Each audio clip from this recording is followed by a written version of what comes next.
Un Boeing âgé de seulement 2 mois, un vol intérieur de routine et un signal de vibration ont suffi à tout bouleverser.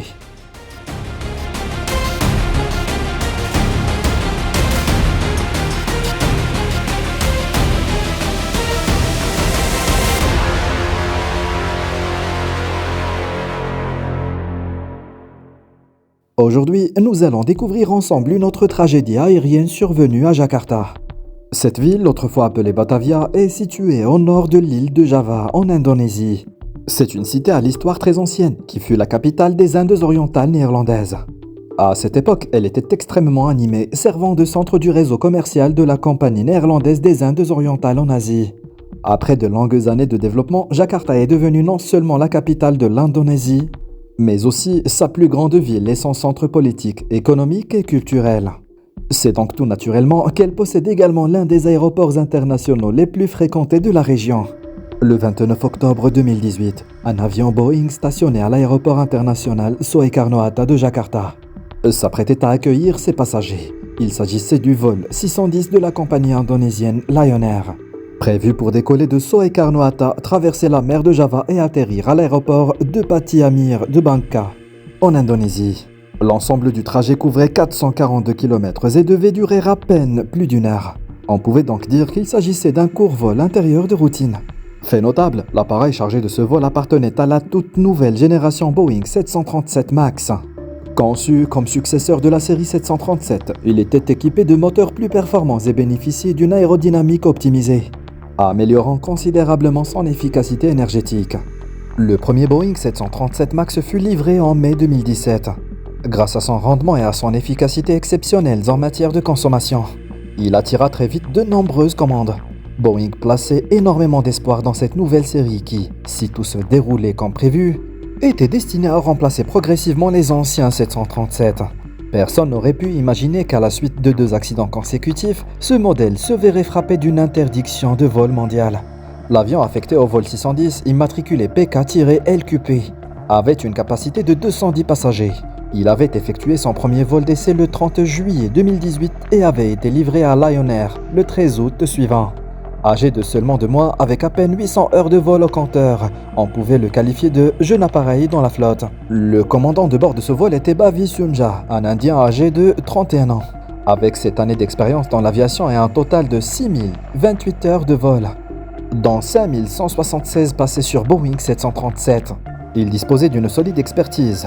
Le copilote, Arvino, indonésien de 41 ans, comptait 5174 heures de vol, dont 4286 sur Boeing 737, au niveau comparable à celui du commandant. À bord se trouvaient également 6 membres d'équipage, tous indonésiens. Le nombre de passagers s'élevait à 181, portant le total à 189 personnes, dont 187 indonésiens. Vers 6h20 du matin, après l'embarquement complet, l'avion se préparait au décollage. Selon le plan de vol, l'arrivée était prévue à 7h20. Pour l'équipage, il s'agissait d'un vol simple, d'une durée d'à peine 1 heure, rien d'inhabituel. Lion Air 610, autorisé au décollage piste 25L. Décollage piste 25L, Lion Air 610. Mais à peine l'avion eut-il quitté le sol que des problèmes apparurent. Pendant la moitié initiale, le manche à balai du commandant se mit soudain à vibrer de façon inhabituelle, tandis qu'une alarme retentissait dans le cockpit. Ces signaux indiquaient un risque imminent de décrochage. Configuration décollage, vitesse non concordante, vario positif, rentrez le train. Le commandant était très tendu. Il ne comprenait pas pourquoi. Les procédures de décollage et les manœuvres avaient été exécutées normalement, comme à chaque fois.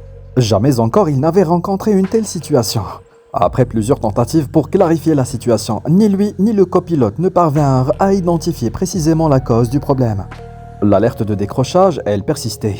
En observant de plus près, ils constatèrent que les 2 indicateurs de vitesse, celui du commandant et celui du copilote, donnaient des valeurs divergentes. L'avion étant encore en phase de montée, la seule option immédiate était de maintenir la poussée et de poursuivre l'ascension en attendant d'y voir plus clair. Ne comprenant pas l'origine du problème, le contrôle aérien autorisa le vol 610 à monter au niveau de 27 000 pas. Mais l'écart de vitesse s'accentuait. L'indicateur de gauche affichait 304 km/h, celui de droite 320 km/h. Une divergence grandissante de mauvais augure. Pire encore, les altimètres donnaient eux aussi des informations incohérentes. Du côté du commandant, l'altitude affichée était de 104 mètres, tandis que celui du copilote indiquait 174 mètres. Le copilote demanda alors au commandant s'il ne valait pas mieux interrompre le vol et retourner à l'aéroport. Mais celui-ci, absorbé par la stabilisation de l'appareil, ne répondit pas directement et poursuivit la montée. Pas sur la fréquence du contrôle d'approche. Sans en comprendre les raisons, l'avion continuait de grimper. Le copilote contacta alors le contrôle d'approche. Jakarta Approach, Lion Air 610. Nous rencontrons un problème altitude disagree. Pouvez-vous nous indiquer l'altitude radar? Lion Air 610, le radar vous situe à environ 275 mètres. Le copilote réalisa alors la gravité de la situation. Son propre instrument affichait 317 mètres, tandis que celui du commandant indiquait 241 mètres. Les deux étaient erronés. Conformément aux instructions de l'aéroport, le copilote demanda l'autorisation de monter vers un point d'attente, tout en précisant au contrôle que le système de commande de vol rencontrait un dysfonctionnement. L'équipage espérait pouvoir identifier et résoudre le problème une fois en attente. Nous souhaitons maintenir une attente afin de traiter le problème. Lion Air 610, à quelle altitude souhaitez-vous maintenir l'attente? Demanda le contrôleur. Nous demandons à monter au niveau de 5000 pas. Le copilote consulta le manuel de vol et chercha la section correspondante à une incohérence d'indication de vitesse. Normalement, il suffisait de suivre pas à pas la checklist décrite pour résoudre le problème. La checklist stipulait, si le pilote automatique est engagé, il faut le désactiver immédiatement. Si l'auto-throttle est activé, il faut aussi le couper sans délai. Mais après avoir désactivé ces deux fonctions, la difficulté persistait. Le nez de l'avion subissait une forte poussée vers le bas. Le commandant ne pouvait que maintenir fermement le manche à la force de ses bras, tout en ajustant continuellement le trim manuel pour relever le nez. Mais l'efficacité restait très limitée. Ici, un rappel technique s'impose. À l'arrière d'un avion de ligne se trouve une surface appelée stabilisateur horizontal. En modifiant son incidence, on peut commander le tangage de l'appareil. Autrement dit, relever ou abaisser le nez. En temps normal, un système de trim automatique prend en charge ces ajustements. Bien entendu, le manche dispose aussi d'un bouton permettant un réglage manuel du trim. Le commandant l'utilisa sans cesse pour essayer de remonter le nez, mais sans résultat. Conscient de la gravité de la situation, le commandant décida de confier les commandes au copilote afin de pouvoir lui-même consulter de nouveau le manuel de vol dans l'espoir d'y trouver une solution. Malheureusement, lui non plus ne trouva rien qui puisse corriger le problème. Pendant ce temps, le copilote dut affronter d'énormes difficultés. À chaque tentative pour relever le nez, l'avion replongeait encore plus violemment. La force vers le bas s'accentuait sans cesse. De ce fait, l'appareil oscillait constamment en montée et en descente, provoquant de violents à-coups. Avec de tels mouvements, les passagers comprirent aussitôt que leur vol avait un problème grave. Dans la cabine, la panique monta. Certains éclatèrent en sanglots. D'autres se mirent à prier. Mais les prières ne pouvaient rien changer. La situation de l'avion empirait. Le commandant informa de nouveau le contrôle aérien. Le vol 610 faisait face à des divergences à la fois sur les indicateurs de vitesse et d'altitude. Et le pilotage devenait de plus en plus difficile. Pour des raisons de sécurité, il demanda au contrôle d'évacuer immédiatement tout autre trafic situé à moins de 3000 pas, au-dessus ou au-dessous de leur trajectoire. Soudain, le contrôleur remarqua une anomalie. Lion Air 610, je vous observe en train de descendre. Le commandant, la voix tendue, répondit. Jakarta, nous avons des problèmes. Nous avons un problème de contrôle de vol. Nous pilotons en manuel. Lion Air 610, préparez-vous pour une approche piste 25L, cap 070. Mais à cet instant, le drame devint incontrôlable. L'assiette de descente devint ingérable et l'avion plongea en direction de la mer de Java. Les deux pilotes, malgré tous leurs efforts, ne parvinrent pas à relever le nez. Jakarta Approach, LNI 650. Le commandant, paniqué, en oublia jusqu'au numéro exact de son vol. Tout à coup, le copilote cria « L'avion plonge !» Dans un bruit sourd, l'appareil s'écrasa en mer, disparaissant instantanément dans les flots. Depuis le décollage, seules 11 minutes et 54 secondes s'étaient écoulées. De retour à la tour de contrôle, après plusieurs appels sans réponse, le contrôleur comprit avec effroi qu'un accident venait de se produire. Il alerta les autres vols évoluant dans les secteurs, leur demandant s'ils avaient le vol 610 en visuel. La réponse fut négative. Sans perdre un instant, il transmit l'alerte. L'Agence nationale indonésienne de secours déploya aussitôt 3 navires et un hélicoptère vers la zone maritime concernée. Au cours des recherches, un ouvrier sur une plateforme pétrolière voisine fournit un témoignage essentiel. Il avait vu l'appareil plonger brutalement vers la mer, non loin de son installation. Grâce à cet indice, environ 30 minutes après le crash, les navires de recherche repérèrent la zone d'impact. Les débris de l'avion et des effets personnels flottaient en surface. Malgré la rapidité de l'intervention, il ne restait que quelques débris épars. Le vol 610 et ses 189 occupants s'étaient engloutis dans l'immensité de l'océan. Dès l'annonce de l'accident, le Comité national de la sécurité des transports indonésiens ouvrit une enquête. Boeing et le Federal Aviation Administration américaine dépêchèrent également des experts. Les opérations de recherche furent intensifiées. Durant la semaine suivante, une flotte de navires, des centaines de secouristes et de volontaires, dont de nombreux plongeurs, fouillèrent la zone du sinistre. Comme l'avion s'était écrasé à la verticale, l'espoir de retrouver des survivants était quasiment nul. Tragiquement, un plongeur bénévole perdit la vie au cours des opérations, portant à 190 le nombre total de victimes liées à ce drame aérien. Bien que l'épave repose à part seulement 30 mètres de fond, les courants marins dispersèrent les débris sur une vaste zone, rendant les recherches particulièrement difficiles. L'aire d'investigation sous-marine finit par s'étendre sur plusieurs centaines de kilomètres carrés. À chaque mission participaient au minimum quelques centaines de personnes et parfois près de 2000. Progressivement, de nombreux débris et les corps de passagers furent repêchés. Le 1er novembre, l'équipe retrouva l'enregistreur de données de vol FDR du vol 610, gisant par 32 mètres de profondeur. Mais l'enregistreur phonique du cockpit CVR demeura introuvable jusqu'au 14 janvier, date à laquelle il fut localisé grâce à signaux et extraits de sous 8 mètres de sédiments. Parallèlement aux recherches de débris, l'enquête technique progressait. À partir de la trajectoire du vol 610, les enquêteurs relevèrent rapidement des anomalies. L'appareil n'avait pas seulement dévié de sa route prévue, il avait surtout oscillé en tangage de façon quasi continue depuis le décollage. Une situation inédite. Les contrôleurs aériens rapportèrent que l'équipage du vol 610 n'avait signalé que des instruments défaillants et des indications incohérentes, sans mentionner d'autres problèmes. Pourquoi alors l'avion avait-il adopté une trajectoire aussi étrange? En revenant aux fondamentaux, 2 grands facteurs expliquent généralement un accident aérien. Soit une cause objective, c'est-à-dire une défaillance technique de l'appareil, soit un facteur humain, c'est-à-dire une erreur de manipulation du commandant ou du copilote. Au départ, les enquêteurs estimèrent que la probabilité d'une erreur humaine était plus élevée. L'avion n'ayant que 2 mois et étant en excellent état, la panne mécanique semblait donc hautement improbable. Cependant, l'équipe d'investigation examina minutieusement les dossiers de maintenance de l'appareil. À leur grande surprise, ils découvrirent que, la veille du crash, l'avion avait fait l'objet d'une intervention. Le remplacement d'un capteur d'incidence. Bien que de petite taille, ce capteur est crucial pour un avion. Sa fonction consiste à mesurer l'angle entre l'aile et le flux d'air, fournissant ainsi au pilote des informations sur l'assiette et la configuration du vol.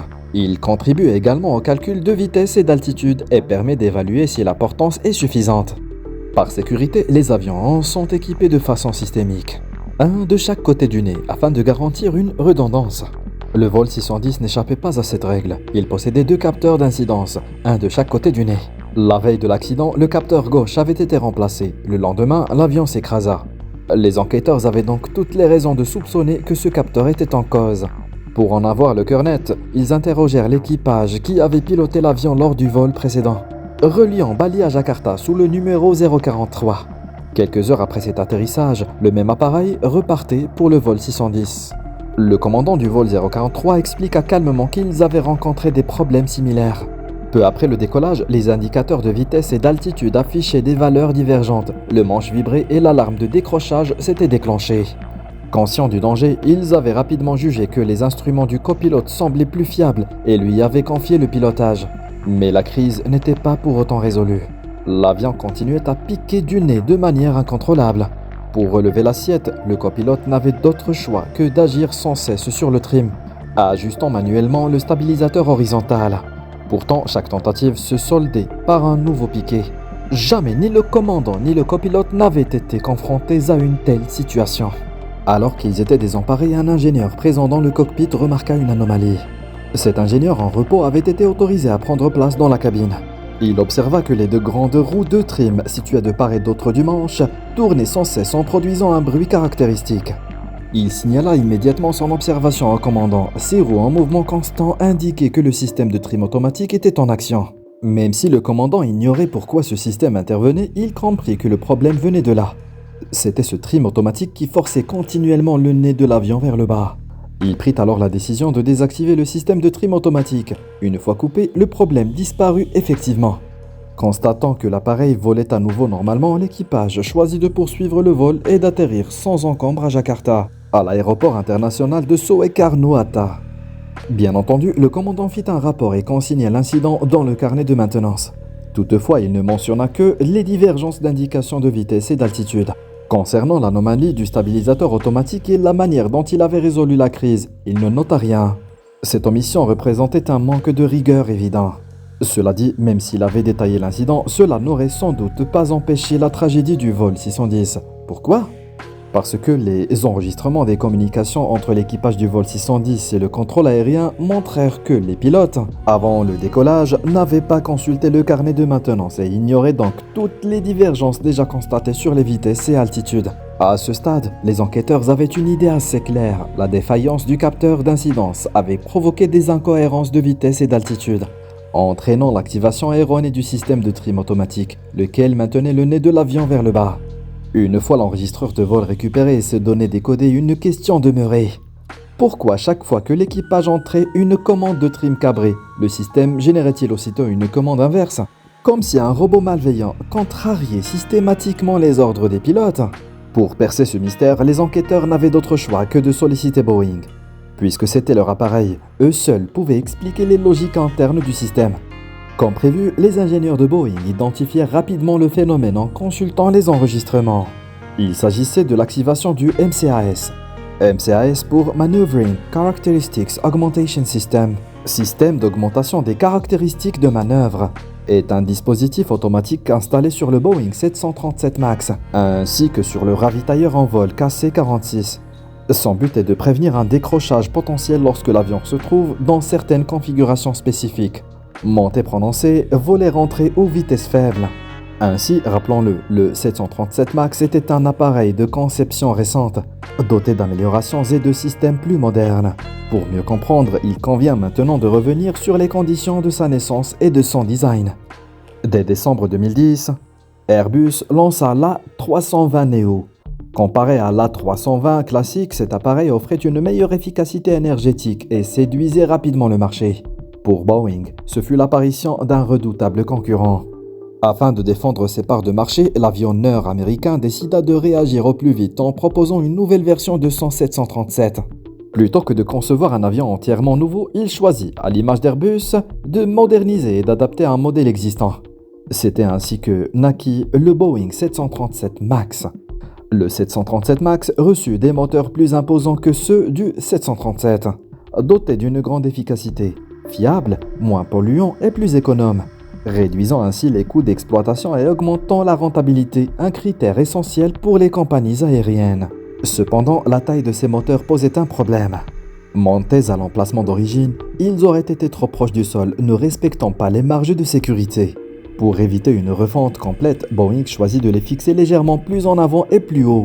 Mais cette modification provoquait un effet secondaire. Au décollage, la poussée accrue tendait à relever exagérément le nez de l'appareil, augmentant le risque de décrochage.